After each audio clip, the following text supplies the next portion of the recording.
అండి, welcome to our channel Nagalakshmi talks. ఎలా ఉన్నారు అందరూ? నేను బాగున్నాను, మీరు బాగున్నారా? నేను ఈరోజు మొన్న ఫుల్ వీడియోలో పన్నీర్ ఎలా తయారు చేయాలో చూపించాను కదండి. ఈరోజు పన్నీర్ కర్రీ చూపిస్తున్నాను చూడండి. రైస్లోకి కానీ చపాతీలోకి కానీ సూపర్గా ఉంటుంది చూడండి. అదిగోండి, పుల్కా అయినా ఎందులోకైనా చాలా టేస్ట్ ఉంటుంది. అలా ముక్కలు కట్ చేసుకోవాలి చక్కగా, చిన్న చిన్న ముక్కలుగా. ఆ తర్వాత అన్నీ రెడీ చేసుకున్నాం కదా, అదిగోండి చూడండి ఎంత బాగా వచ్చినాయో. ఇవి లీటర్ పాలకి 3 మనుషులకు సరిపోద్దండి. అదిగోండి కొంచెం నేను నెయ్యి వేసాను, ఆయిల్ అయినా వేసుకోవచ్చు. అదిగోండి నెయ్యి వేసి దానిలో పన్నీర్ వేయించుకోవాలన్నమాట ఫస్ట్. అదిగోండి పన్నీర్ వేసి లైట్గా కొంచెం ఉప్పు కారం వేసి వేయించుకోవాలి. మరీ డ్రై అవ్వకూడదు, కొంచెం బ్రౌన్ కలర్లో వేయించుకుంటే సరిపోతుంది. అది చూడండి వేసాను చక్కగా. నూనె వేడెక్కాక, ఆయిల్ వేడెక్కాక అలా వేయించుకోవాలన్నమాట. కర్రీ మాత్రం చాలా బాగుందండి, మీరు కూడా ట్రై చేయండి, సూపర్ టేస్ట్ ఉంది. అది కొంచెం రంగు మాత్రం చూసారా, మరీ ఫ్రై అయిపోతే గట్టిగా ఉంటుందన్నమాట. అది అలా చూసుకొని బ్రౌన్ కలర్ కొంచెం కలర్ మారితే అప్పుడు తీసుకొని ఒక గిన్నెలోకి తీసుకోవాలి. తర్వాత కొంచెం నేను నెయ్యి వేసానులేండి, అది నెయ్యి లేకపోతే ఆయిల్ వేసుకోవచ్చు. జీడిపప్పు ఒక గుప్పెడు వేసాను, మీరు ఒక 30 వేసుకోండి, 20 30 మన ఇష్టం, మనమే కదా తినేది, ఇంట్లోకే కాబట్టి నేను వేసుకోవచ్చు మనకు కావాల్సినవి. టేస్ట్ బాగుంటుంది. అదిగోండి జీడిపప్పు తర్వాత ఎండు కొబ్బరి వేసాను, కొంచెం కట్ చేసి చిన్న ముక్క. ఇవి వేయించాలి, బాగా వేగాలి. అలా జీడిపప్పు ఎండు కొబ్బరి కొంచెం వేగనివ్వాలి, లైట్గా బ్రౌన్ కలర్ వచ్చేదాకా చూడండి. తర్వాత ఒక ఉల్లిగడ్డ సన్నగా పొడవుగా కట్ చేసుకొని ఉల్లిపాయ వేసుకోవాలి, పెద్ద ఉల్లిగడ్డ. అదిగోండి ఒకటి సరిపోతుంది, చక్కగా ఒక ఉల్లిగడ్డ వేసుకుంటే అది కూడా వేగనివ్వాలి. ఉల్లిపాయ కూడా బాగా వేగితే టేస్ట్ ఉంటుంది.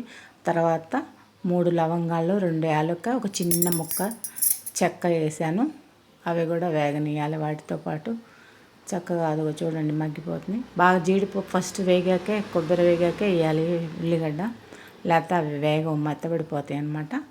అది చూడండి చక్కగా బాగా వేగినాయి చూడండి, మెత్తబడాలి ఉల్లిపాయ. మనకి గ్రేవీకి అనమాట, ఇది గ్రేవీ తయారు చేసుకోవడానికి. చూడండి చక్కగా వేగనివ్వాలి. సింపుల్గా అయిపోద్దండి వెంటనే, టైం కూడా ఎక్కువ టైం పట్టదు మనకి, చాలా బాగుంది. తర్వాత 2 స్పూన్లు గసగసాలు అనమాట, చిటపట్లు ఆడనివ్వాలి గసగసాలు. ఫైనల్గా గసగసాలు వేయాలి, అదిగో చూడండి గసగసాలు కూడా వేగనివ్వాలి. గసగసాలు వేస్తే ఏ కూరకైనా టేస్ట్ ఉంటుందండి, చాలా బాగుంటుంది. వేగిపోయి కలర్ మారినాయి గసగసాలు కూడా. తర్వాత 2 టమాటాలు వేసాను, 2 టమాటాలు కట్ చేసుకొని దానిలోనే వేసుకోవాలి. బాగా మగ్గనివ్వాలండి టమాటాలు. చూడండి చక్కగా అన్నీ వేసి మగ్గనిస్తే గ్రేవీకి రెడీ అయిపోయినట్టే. అది కొంచెం చూడండి చక్కగా టమాటాలు కొంచెం మెత్తబడాలి.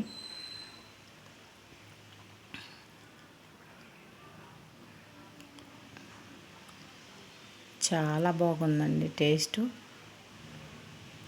పన్నీర్ కర్రీ ఇంట్లో తయారు చేసుకుని చాలా టేస్ట్ ఉంది. అదిగోండి మగ్గిపోయినాయి టమాటాలు కూడా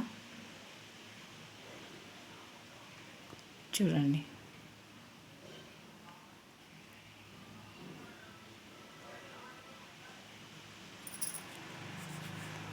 అన్ని కలర్ మారిపోయినాయి కదా. ఇప్పుడు ఇది మనం మిక్సీ జార్లో పెట్టుకొని మెత్తగా పట్టుకోవాలి. బాగా ఎంత మెత్తగా సాఫ్ట్గా ఉంటే కూర అంత టేస్ట్గా ఉంటుందండి. బాగా మెత్తగా వేసుకోవాలి, ఏదో వేసామంటే వేసామని కాదు, చక్కగా వేసుకోవాలి, అప్పుడే టేస్ట్ ఉంటుంది కూరకి.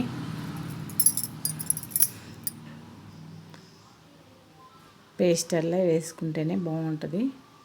మిక్సీ జార్లో వేసుకుని అదిగో చూడండి చక్కగా మెత్తగా వేసేసాను. మిక్సీ పట్టి పక్కన పెట్టుకోవాలి. చాలా మెత్తగా వేసానండి. తర్వాత మళ్ళీ బాండీలో ఆయిల్ పెట్టి 1 స్పూన్ జీలకర్ర వేసి, జీలకర్ర వేసాను చూడండి. తర్వాత కొంచెం అల్లం వెల్లుల్లి పేస్ట్, కొంచెం చాలు, 1 స్పూన్ కూడా అవసరం లేదు. అల్లం వెల్లుల్లి పేస్ట్ వేగాక తర్వాత చూడండి చక్కగా వేగింది. కొంచెం సాల్ట్, ఒక స్పూన్ సాల్ట్ వేసాను, ఒక స్పూన్ ధనియాల పొడి, ఒక స్పూన్ జీలకర్ర పొడి,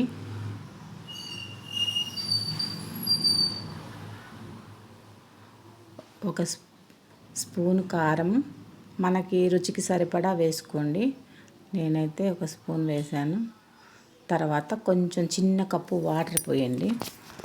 ఇవన్నీ బాగా వేగనివ్వాలి, ఆయిల్ పైకి రావాలన్నమాట. అదిగో చూడండి, అట్లా అంతా కలుపుకొని ఆ వాటర్లో చక్కగా ఉడికించాలి. అదిగోండి చూడండి, చక్కగా మీడియంలో పెడితే అదిగో చూడండి అట్లా ఉడకాలి. ఆయిల్ వస్తుంది పైకి. అప్పుడు మనం తయారు చేసుకున్న పేస్ట్ ఉంది కదా, అది కూడా దానిలో వేసేయాలి. చూడండి, చక్కగా బాగా పచ్చివాసన అంతా పోయేదాకా ఉడికించాలి మనం. చూడండి, చక్కగా ఉడికిస్తే బాగుంటుంది టేస్ట్. అది ఉడికి ఆయిల్ బయటకు వస్తే బాగా ఉడికినట్టు, రెడీ అయినట్టు అనమాట. చూడండి, అలా ఉడికించాలి. కర్రీ మాత్రం చాలా బాగుందండి. అసలు ఫుల్గా 3 మనుషులు తినచ్చు. లీటర్ పాలతో పన్నీర్ చేస్తే నేను చూపించాను కదా, అట్లాగే దాన్ని బట్టి మనం చేసుకోవచ్చు. అది చూడండి, బాగా ఉడికి ఆయిల్ పైకి రావాలి. అప్పుడే మనకి కూర మంచి వాసన వస్తుంది. తర్వాత ఒక కప్పు వాటర్ పోసాను నేను గ్రేవీకి. మరీ చిక్కగా ఉండకుండా ఒక కప్పు వాటర్ పోసుకొని మళ్ళీ కొంతసేపు సిమ్లో పెట్టుకోవాలి. చూడండి, చక్కగా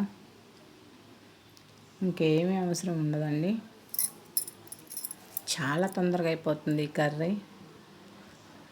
అదిగోండి, ఉడుకుతుంది కదా, అట్లా ఉడకటం వల్ల పచ్చి వాసన అంతా పోతుందన్నమాట. మనకి జీడిపప్పు అవన్నీ వేసి వేయించుకున్నాం కదా, కొంచెం పచ్చివాసన అనేది పోయిద్ది. కొంచెం వేగితే బాగా టేస్ట్ ఉంటుంది అన్నమాట. ఇప్పుడు పన్నీర్ ముక్కలు మనం వేయించి పెట్టుకున్నాం కదా పక్కన, అవి తీసి దీనిలో వేసుకొని కలుపుకోవటమే. అది చూడండి, చక్కగా రెడీ అయిపోతుంది. చాలా బాగా వచ్చిందండి కర్రీ మాత్రం. అది చూడండి,